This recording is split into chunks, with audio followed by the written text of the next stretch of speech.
1991 Beypore model കോലിബി സഖ്യത്തിലൂടെ നഷ്ടപ്പെട്ട വിശ്വാസ്യത തിരിച്ചുപിടിക്കുന്നതിനായുള്ള BJP. സംസ്ഥാന ഘടകത്തിന്റെ പ്രവർത്തനങ്ങളെ തുരങ്കം വയ്ക്കുന്ന നടപടികളായിരുന്നു പി.കെ. കൃഷ്ണദാസിന്റേതെന്നാണ് ദേശീയ നേതൃത്വത്തിന്റെ വിലയിരുത്തൽ.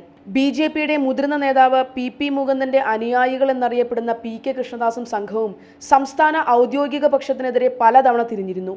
ഏറ്റവും ഒടുവിലായി വന്ന കെ.എം. മാണി വിവാദവും കൃഷ്ണദാസിന്റെ പാർട്ടിയിലെ വിഭാഗീയതയുടെ ഭാഗമായിട്ടാണ് ദേശീയ നേതൃത്വം വിലയിരുത്തിയിട്ടുള്ളത്. വോട്ട് കച്ചവടം എന്ന ദുഷ്പേര് മാറ്റാനുള്ള സംസ്ഥാന അധ്യക്ഷന്റെ ശ്രമങ്ങൾക്കും കൃഷ്ണദാസ് എതിരായിരുന്നു. അടുത്തിടെ RSS നേതാക്കൾ ചേർന്ന യോഗത്തിലും മുരളീധരന്റെ നേതൃത്വം തന്നെ മതി എന്ന തീരുമാനമുണ്ടായിരുന്നു. ഇതിന്റെ പശ്ചാത്തലത്തിലായിരുന്നു കെ.എം. മാണിയെ ക്ഷണിച്ചുകൊണ്ടുള്ള പാർട്ടി പത്രമായ ജന്മഭൂമിയിലെ ലേഖനം. പാർട്ടിക്ക് ക്ഷീണമുണ്ടാക്കിയെന്നും പാർട്ടിയിൽ നിരന്തരം ചേരിപ്പോരുണ്ടാക്കിയെന്ന കുറ്റപ്പെടുത്തലും കൃഷ്ണദാസിനെതിരെ ദേശീയ നേതൃത്വത്തിനുണ്ടായി. അതേസമയം പ്രധാനമന്ത്രിയോടും ദേശീയ അധ്യക്ഷൻ അമിത്ഷായോടും അടുത്തിരിക്കുന്ന പി.കെ. കൃഷ്ണദാസിനെ പാടെ ഒഴിവാക്കാനും ദേശീയ നേതൃത്വം തയ്യാറായിട്ടില്ല.